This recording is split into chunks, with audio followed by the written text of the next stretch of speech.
Hi, this is Derek Regensberger, and welcome to another episode of the Clarinet Connection, your source for gear and product reviews and practice and performance tips for the clarinet. In today's episode, I'm going to be showing off an E-flat clarinet that comes from Pereira 3D printing products.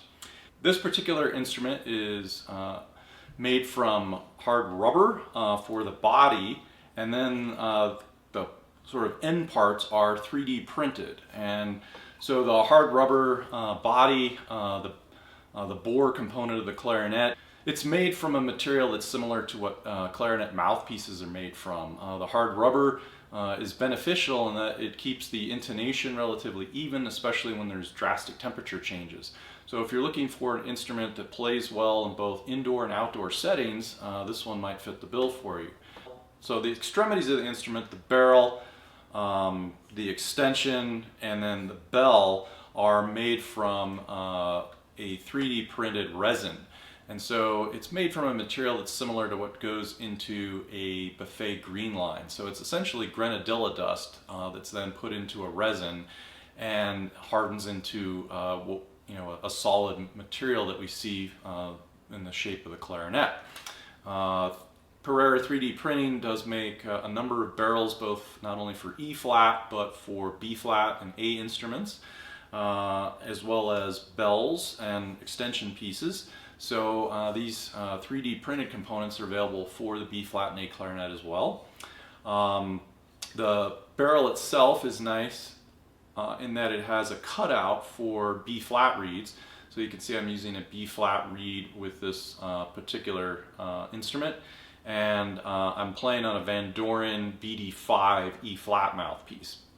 So we'll see how it sounds, and I'll give you some of my thoughts here in just a second.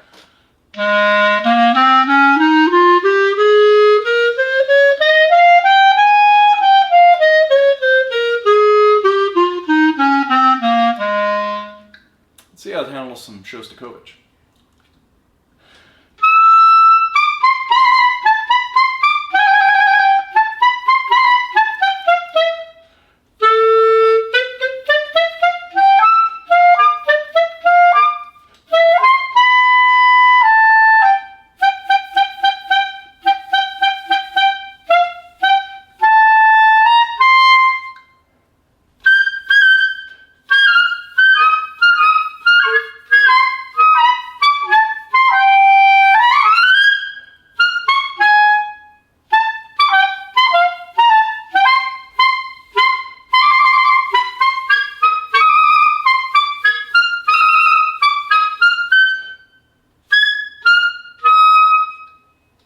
Really, for the money, this is, I think, a pretty good E-flat clarinet.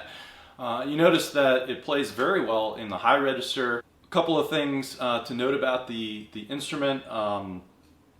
It does have a left-hand E-flat key. The keywork feels, I think, pretty standard. I would say it's probably a nickel finish on the keywork.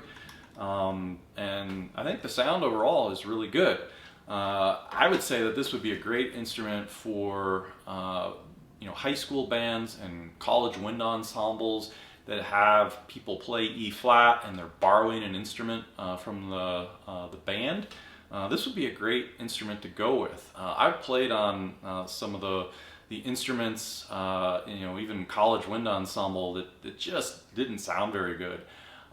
This one has, I think, a very easy response, so it's not going to frustrate beginning E-flat players the way some of the lesser instruments do, unfortunately. They're just so hard to play. They're really difficult to get high notes out, but this one's relatively easy. I've just been picking it up and playing it for a day or so, and really I'm not having too much trouble at all with it, so that's a great sign. So if you're in the market for an E-flat clarinet that you're going to use particularly outside, this model I think would really be a good choice. I'll bring it up and show you a little closer. You can see the left-hand E-flat key. You can see the bell extension. So it has a hole here to allow for intonation correction, particularly in the low register. And then again, the The barrel itself has a cutout for the B flat reed. So really, for the money, this is a nice instrument. You typically see in this price range instruments made out of ABS plastic. And this one, again, is made from hard rubber. So I think the sound and the resonance is going to be just a bit better. Is it going to be as warm as a wood instrument? No. But wood instruments are going to start somewhere in the $5,500 range for a decent E-flat clarinet. Those made by Patricola, Yamaha, even a Buffet R13. So something like this that's less than $2,000 currently, I think is a really good value. So thanks again for watching the Clarinet Connection, and be sure to check out the E-flat clarinet from Pereira 3D printed products. I think an interesting choice to be sure. Thanks for watching, and tune in for another episode of the Clarinet Connection.